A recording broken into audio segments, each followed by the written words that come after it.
Over 100 illegal aliens are arrested in an illegal underground nightclub in Colorado.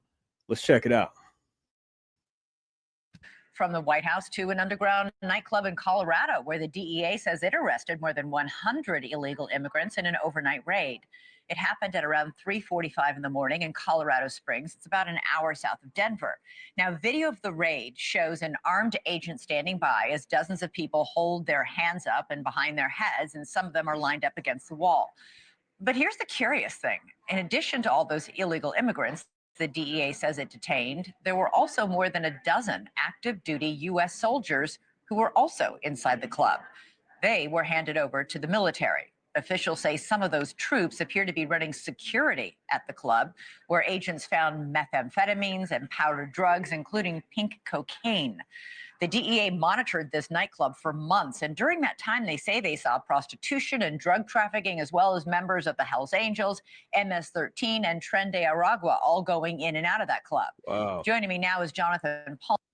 Imagine being in a nightclub or some kind of creepy illegal club with MS-13, TDA, and Hells Angels. Crazy stuff. The DEA Rocky Mountain Division Special Agent in charge. Jonathan, great to have you here. So you had this club under surveillance for months. What did you see? What did undercover agents see inside that club? Well, Elizabeth, thank you for having me. So this club is a dangerous place. You know, it only opens after 2 a.m. in the morning on the weekends. So, you know, you can imagine the kind of clientele that goes to a club from 2 to 6 a.m. I've had agents in there on multiple occasions, and they've witnessed drug trafficking. We've actually purchased drugs in this club undercover. They've witnessed prostitution taking place. There's certainly people carrying guns in the club, and the armed security are carrying guns. You know, and some of those guys are active duty military members. So it's a pretty dangerous spot. What did you make of military, U.S. military working security? Were they only working there, or were they also patronizing the club? It's a little bit of both. So we found 17 active duty military members in the club on Saturday night, Sunday morning. So some of those guys were working the security for the club, and they were armed. And so obviously that's it's disappointing, you know. I think that's the word we keep using around here to see active duty military folks in an environment like this. It's disappointing. Yeah, and obviously, if they were armed, the question is, were they armed with U.S. military issued weapons? We don't think so. We think these were personally owned weapons. Okay.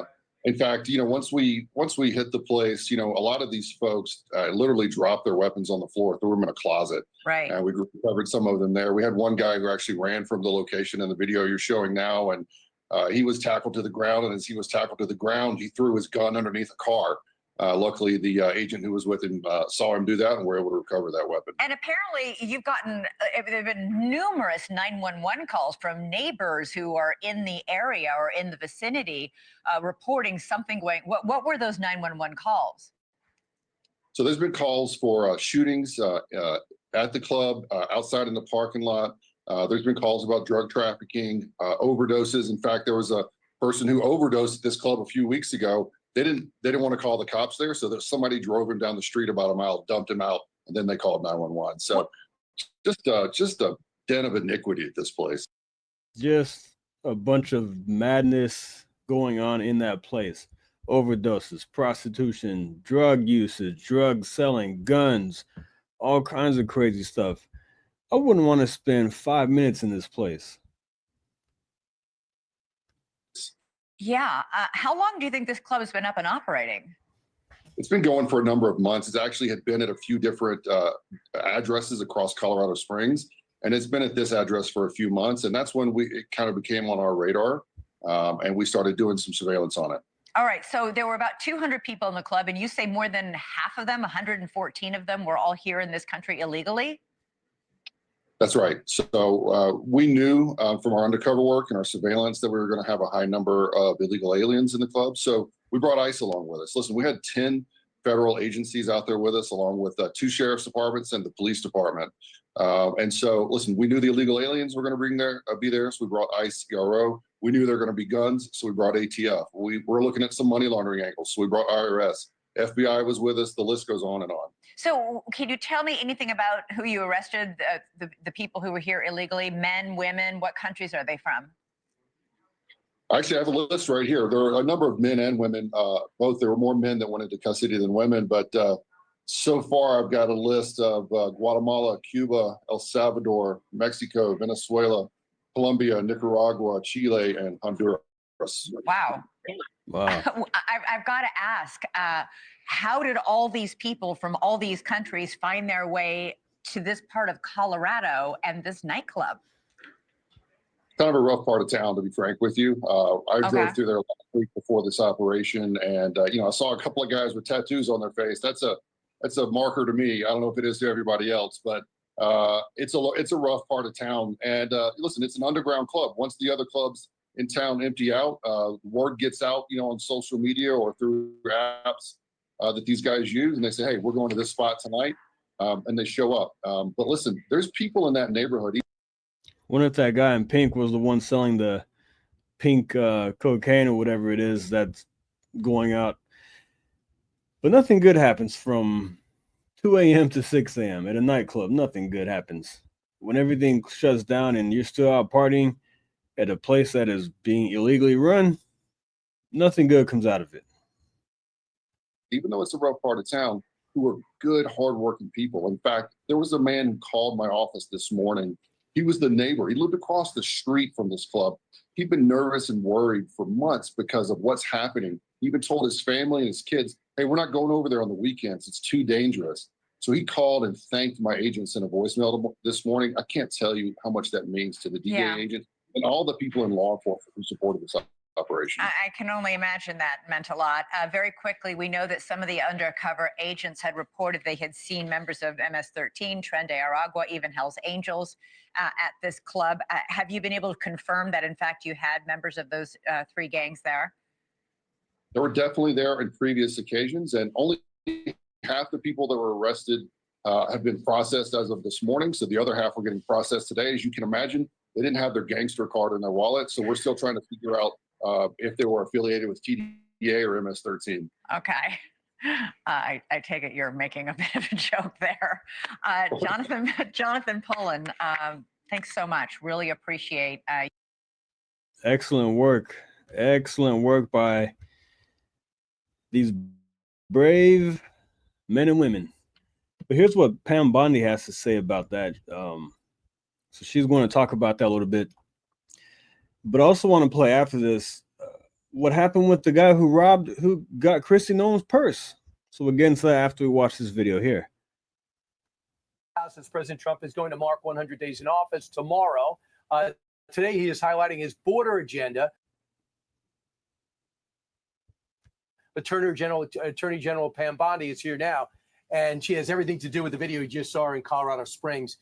Ms. Attorney General, thanks so much for seeing my first time seeing you since you got the job. Congratulations. Thank you. Tell us what you were thinking about when we were watching that video seconds ago. America is safer tonight thanks to Donald Trump. Last night, Brian, what they did, to back up, during the Biden administration, they received 170 911 calls to that club alone. That club we were just watching, 170 calls. Wouldn't you think that would have been a red flag? Wouldn't. Nothing happened.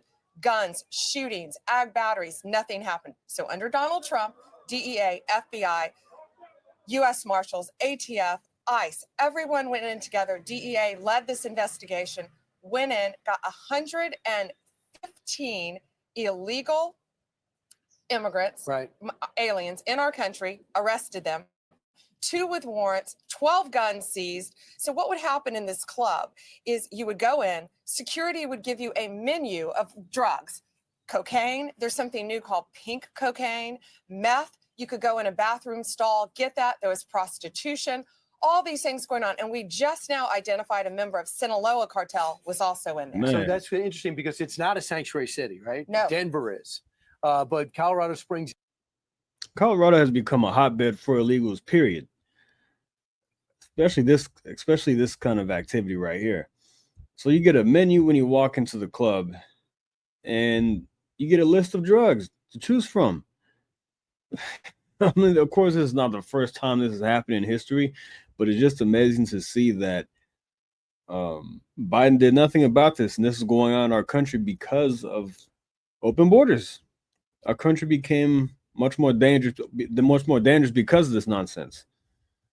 Isn't. You look at this for the longest time. What is the downside of raiding that club during the Biden years? Like, what's the negative side of it? Do you prefer illegal drug use and illegal aliens? And prostitution Right. and the violence and the shootings and the guns that was happening in that club, and no one did anything after 170 Right. 911 calls. Yet President Trump immediately, that was a really dangerous operation too. And that's why there were 300 agents all working hand in hand. And that's what Donald Trump has done so well. All of our agencies work so well together.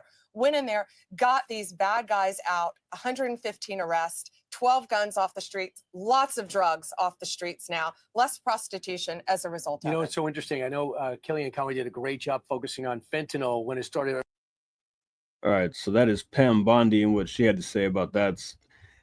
A lot of stuff happening lately with raids and arrests and all that. So this is big news. But what happened with that guy who stole Kristi Noem's purse? Here it is.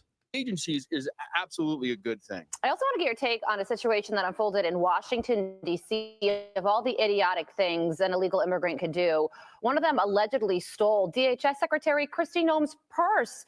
He was arrested on Saturday, allegedly a serial criminal from Chile, racking up over 20 theft charges in just about 5 months. His co-conspirator was arrested yesterday. Here is Tom Homan on that.